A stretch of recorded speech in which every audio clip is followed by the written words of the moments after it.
नमस्कार दोस्तों, आजिर एही वीडियो माध्यम आमे आपनको कहबू पोस्ट ऑफिस रो एक सबुठारु भलो प्लान जो थिरे कि आपण इन्वेस्टमेंट करी पाई परिबे 9.75% इंटरेस्ट।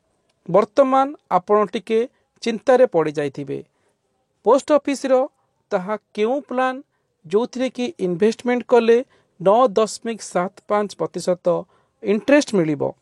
आमे आपणक सहित कौनसी मजाक करूना, पूरा एग्जाम्पल एवं कैलकुलेशन सहित आमे आपणकू एही वीडियो माध्यम कहबू जे ऑफिस रो ताहा केउ प्लान किपरि इन्वेस्टमेंट करी आपण पाई परिबे 9.75% पर्यंत सुध। हेले वीडियोटी आरंभ करबा पूर्वरु आपणकू एक छोट रिक्वेस्ट, आपण वीडियोटी को संपूर्ण देखिबार प्रयास करंतु। वर्तमान आमे आपणकू पोस्ट ऑफिस रो चारोटी स्कीम विषय रे कहबू। प्रथमटी होची MIS माने मंथली इनकम स्कीम, सेकंड होची NSC माने नेशनल सेविंग सर्टिफिकेट स्कीम, तृतीयटी होची PPF माने पब्लिक प्रोविडेंट फंड, चतुर्थटी होची senior citizen saving scheme.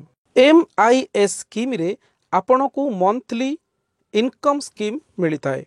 NSC रे आपणकर कंपाउंडिंग रे आपणको इंटरेस्ट मिलता है, अर्थात आपणको जेतिकी सुध मिले ता उपरे सुध उपरे आहुरी सुध आपणको मिलता है। PPF रे आपणकर जेतिकी भी आपण इन्वेस्टमेंट करंती बा विड्रॉल करंती बा आपणको जहाँ भी इंटरेस्ट मिले ताहा सबू टैक्स फ्री होता है। आउ सीनियर सिटीजन सेविंग स्कीम रे आपणको हाईएस्ट रेट ऑफ इंटरेस्ट मिलता है। वीडियो माध्यम रे आमे आपणको कहबू जे एही चारोटी स्कीम रे आपणको केते टंका इंटरेस्ट मिलुची, लॉक इन पीरियड कौन रही, मैच्योरिटी पीरियड कौन रही, एलिजिबिलिटी क्राइटेरिया कौन रही, प्री मैच्योर क्लोजर रे कौन आपणको पेनाल्टी दबाको पड़ुची कि नाही, आपणको एही स्कीम रे मिलुथिबा इंटरेस्ट ताहा टैक्स फ्री ना आपणको टैक्स दबाको पड़िबो, जदि दबाको पड़िबो टैक्स ताले केते दबाको पड़िबो। एथि सहित आमे आपणको कहबू जे केउ स्कीम रे आपणको सबुठारु अधिक इंटरेस्ट ग्यारंटेड रिटर्न मिलुची। एथि सहित आमे आपणको कहबू जे किपरि आपण 9.75% इंटरेस्ट पाई परिबे एही स्कीम जरिया रे ताहा मध्य आमे आपणको कहबू। हेले सही ट्रिक टी जानिबा पूर्वरु आमे असंतु नजर पकई नेबा एही स्कीम गुड़िक उपरे। MIS स्कीम जो थिरे कि आपणकू 7.4% पर आनम इंटरेस्ट मिलता है। आहु एई इंटरेस्ट आपणको प्रति मासेरे आपणकर सेविंग्स अकाउंट को आसी जाय थाए। NSC नेशनल सेविंग्स सर्टिफिकेट एथिरे आपणको 7.8% पर आनम हिसाब रे इंटरेस्ट मिलता है। आउ एई इंटरेस्ट प्रति वर्ष कैलकुलेशन होई आपणकर मैच्योरिटी रे मिलता है। आउ एई इंटरेस्ट रे आपणको कंपाउंडिंग इंटरेस्ट मिलता है। PPF पब्लिक प्रोविडेंट फंड एथिरे आपणको 7.1% पर आनम हिसाब रे इंटरेस्ट मिलता है। एही इंटरेस्ट कंपाउंडिंग इंटरेस्ट प्रति वर्ष एनुअली होता है।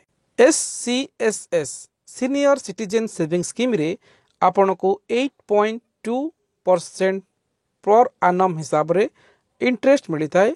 एही इंटरेस्ट मध्य कंपाउंडिंग हिसाब रे आपणको प्रति क्वार्टरली एही इंटरेस्ट आपणकर सेविंग अकाउंट को आसी जाय थाए। एबे असंतु नजर पकेइबा जे एही स्कीम रे लॉक इन पीरियड कोन रहिची। MIS रे लॉक इन पीरियड रहिची 5 वर्ष, NSC रे लॉक इन पीरियड रहिची 5 वर्ष, PPF रे लॉक इन पीरियड रहिची 15 वर्ष, SCSS रे लॉक इन पीरियड आपणकर रहिची 5 वर्ष। एबे असंतु जानिबा जे एथिरे आपणको मिनिमम केते टंका डिपॉजिट करबाकू पड़िबो। MIS स्कीम रे आपण मिनिमम 1000 टंका इन्वेस्टमेंट करि परिबे। सिंगल अकाउंट रे मैक्सिमम 9 लाख टंका, जॉइंट अकाउंट रे मैक्सिमम 15 लाख टंका पर्यंत आपण इन्वेस्टमेंट करि परिबे। सही परी NSC स्कीम रे आपण मिनिमम 1000 टंका, मैक्सिमम लिमिट किछि नाही, आपण जेते पारिबे एही स्कीम रे इन्वेस्टमेंट करि परिबे। सही परी पीपीएफ स्कीम रे आपण मिनिमम वर्ष को 500 टंका इन्वेस्टमेंट करि परिबे मैक्सिमम 1.5 लाख पर्यंत आपण इन्वेस्टमेंट करि परिबे। एथिरे इन्वेस्टमेंट 1.5 लाख एथि रखा जाइछि जहाथिरे एही स्कीम रे आपण को इनकम टैक्स रो 80C अनुजाई टैक्स बेनिफिट मिलता है। सही परी SCSS स्कीम रे आपण मिनिमम 1000 टंका इन्वेस्टमेंट करि परिबे मैक्सिमम इन्वेस्टमेंट आपण 30 लाख टंका करि परिबे। एबे आसंतु जानिबा एही स्कीम रो कोन रहिछि इलिजिबिलिटी क्राइटेरिया। दोस्तों एही स्कीम रे मिनिमम एज लिमिट रहिछि 18 वर्ष। 10 वर्षर पिला मध्य एही स्कीम रे इन्वेस्टमेंट करि परिबो तार बिहाफ रे तांकर गार्डियन अथवा तांकर पेरेंट्स एही स्कीम रे इन्वेस्टमेंट करि परिबे। सही परी NSC रे मध्य मिनिमम एज रहिछि 18 वर्ष।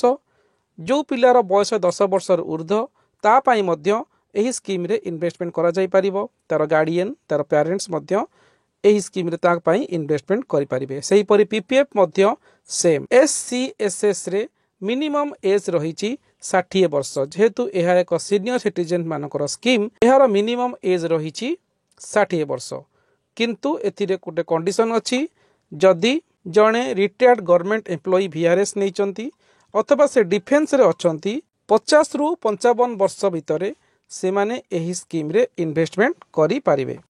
एबे आसंतु जानिबा एथिरे मिलुथिबा टैक्स इंटरेस्ट फ्री ना एथिरे आपण को इंटरेस्ट देबाको पड़ता है। MIS स्कीम रे आपण को 80C अनुजाई कोनोसी टैक्स डिडक्शन सुविधा मिली न थाए। एथिरे मिलुथिबा इंटरेस्ट टैक्सेबल रही थाए किंतु एथिरे कोनोसी TDS आपण को देबाको पड़े नाही। सही परी NSC स्कीम रे आपण को 80C इनकम टैक्स अनुजाई आपण को 1.5 लाख टंका पर्यंत टैक्स सेविंग रो ऑप्शन मिली थाए। एहार इंटरेस्ट टैक्सेबल होई थाए।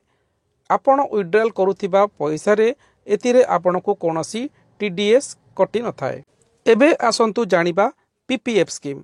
PPF आपण को 80C income tax under section अनुजाई आपण 1.5 लाख टंका पर्यंत टैक्स सेविंग करि परिबे।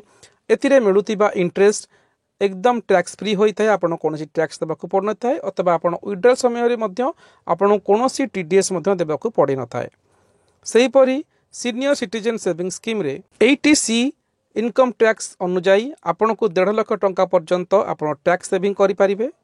इंटरेस्ट आपणकर टैक्सेबल होई थाए जदि आपण वर्ष को 50,000 टंका ऊर्ध्व आपण इंटरेस्ट पाउचंती आपण को 10% TDS आपण को देबाकू पड़ी पारे। जदि आपणकर आउ कोनोसी इनकम सोर्स नाही आपण केवल इंटरेस्ट ही चलुचंती ताहले आपण 15 एज देई एई TDS को आपण बंचई पारिबे। एबे असंतु जानिबा premature closure. MIS scheme रे आपण को प्री मैच्योर क्लोजर ऑप्शन थाए किंतु 1 वर्ष इन्वेस्टमेंट हेबा परे आपण एया को प्री मैच्योर क्लोज करि पारिबे किंतु सेति पई आपण को पेनाल्टी देबाकू पड़िबो। जदि आपण 1 वर्ष रु 3 वर्ष भितरे एहा को विड्रॉल करचंती आपण को 2% पेनाल्टी देबाकू पड़िबो। जदि 3 वर्ष रु 5 वर्ष भितरे आपण प्री मैच्योर विड्रॉल करचंती आपण को 1% को पड़िबो। सही परी NSC रे आपण कोनोसी प्रकार एथिरे प्री मैच्योर क्लोजर करि पारिबे नाही। जदि आपण पाखरे कोर्ट ऑर्डर अछि किबा गवर्नमेंट रो कोनोसी ऑर्डर अछि सेही केस रे आपण प्री मैच्योर क्लोज करि पारिबे अन्यथा एथिरे आपण केबे भी प्री मैच्योर क्लोजर करि पारिबे नाही। सही परी PPF रे आपण को प्री क्लोजर करिवार ऑप्शन रहिछि किंतु इन्वेस्टमेंट रो 5 वर्ष परे। एथिरे मध्य किछि कंडीशन अछि। अकाउंट होल्डर रो क्रिटिकल इलनेस अछि अथवा पिलांकर हायर स्टडी सेही केस रे आपण विड्रॉल करि पारिबे।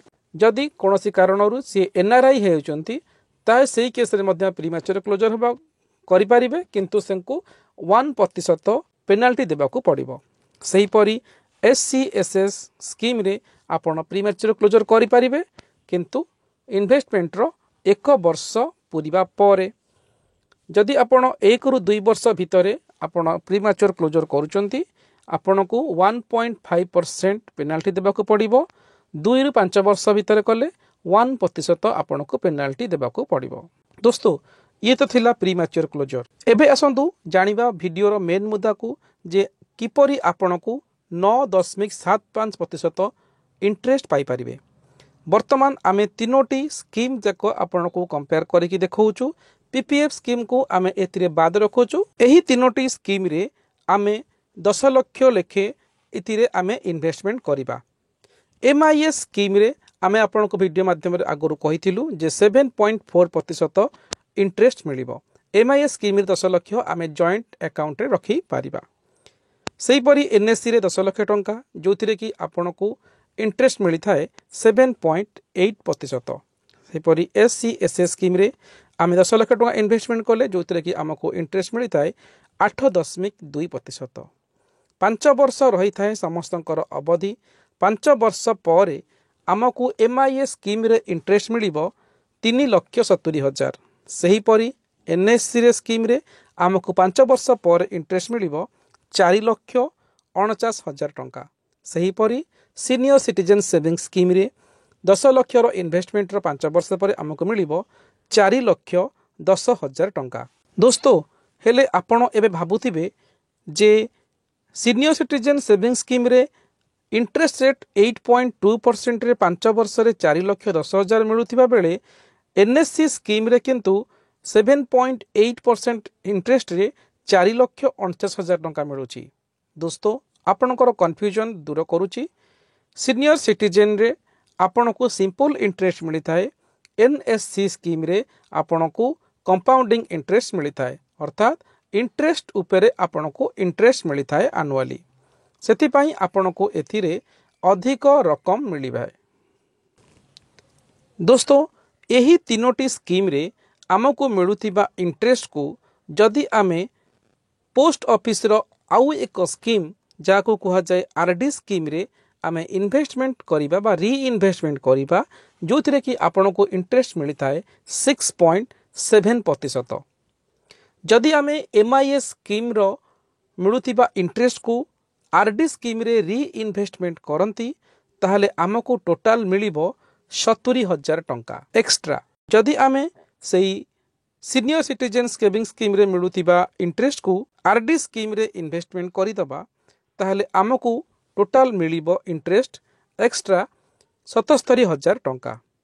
जदि आमे टोटाल फंड देखिबा जे आमको टोटाल केते टंका बा केते परसेंट इंटरेस्ट मिलिची ताहले एमआईएस स्कीम रे आपन टोटाल इंटरेस्ट मिलिबो 8.8% इंटरेस्ट। आपनकर एमआईएस स्कीम रे आउ आरडी स्कीम मिसिकी। सेही परी नेशनल सेविंग स्कीम रे आमको 8.9% कंपाउंडिंग इंटरेस्ट हिसाब रे मिलुअछि। एससीएसएस स्कीम रे मिलुथिबा इंटरेस्ट को जदि आमे आरडी स्कीम रे इन्वेस्टमेंट करिबा ताले आमको जतिकी इंटरेस्ट आ हमर इन्वेस्टमेंट मिसी जतिकी आमको टोटाल फंड मिलिबो ताहा हेबो 9.75%। दोस्तों वीडियोटी किपरि लागिला आपण आमको कमेंट बॉक्स रे निश्चित जणाइबे।